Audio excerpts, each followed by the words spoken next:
Hello বন্ধুরা, আসসালামু আলাইকুম। দিস ইজ মন। অনেক দিন পর আপনাদের মাঝে একটি নতুন ভিডিও আনছি। যাই হোক, আবহাওয়াটা এত সুন্দর ছিল যে ভিডিও না করে আমি থাকতে পারিনি।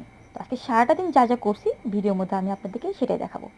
এই ছোট্ট মাছগুলো দেখতে পাচ্ছেন, এই মাছগুলো বেসিক্যালি আমাদের খোরসা নিতে পড়েছিল, এবং এখানে কই মাছের বাচ্চা এবং টাকি মাছের বাচ্চা ছিল।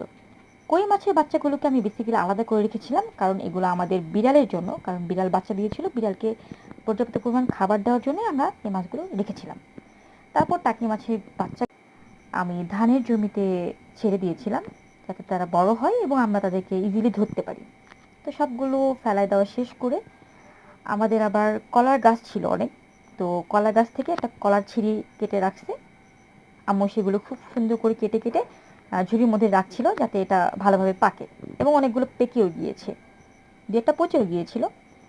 তারপর যেটা হয়েছে, আব্বু একটা আম পেয়েছিল, সেই আমটা আমাকে দিয়ে বলছে যে আমটা অনেক মিষ্টি হবে। এটা বেসিক্যালি ধানের জমিতে পেয়েছিল, গাছ পাকা আম। তারপর আমি এটা কেটে খেয়েছি, অনেক মজা ছিল, অনেক মজা।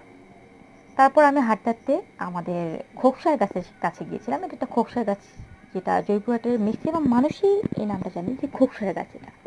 তারপর আমি হাঁটতে হাঁটতে আপনাদেরকে দেখাচ্ছি, ওই যে দূরে দূরে হচ্ছে আমাদের একটা তাল গাছ।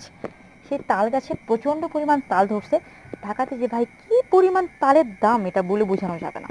যাই হোক, এবার ইনশাল্লাহ ঈদের পরে আমরা কাজিনরা মিলে তাল খাবো, আমি এটা নিয়ত করেছি। অবশ্যই তাল খেলে আপনাদেরকে ভিডিও দেখাবো।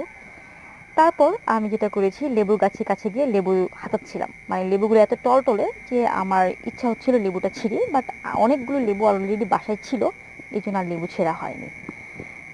যাই হোক, এই ছিল আমার আজকের ভিডিও। যদি আপনাদের আমার ভিডিওটা ভালো লেগে থাকে, অবশ্যই লাইক দিয়ে পাশে থাকবেন এবং একটা গঠনমূলক কমেন্ট করবেন, যাতে আমি অনুপ্রাণিত হয়ে আরও আরও ভালো ভিডিও করতে পারি। অসংখ্য অসংখ্য ধন্যবাদ।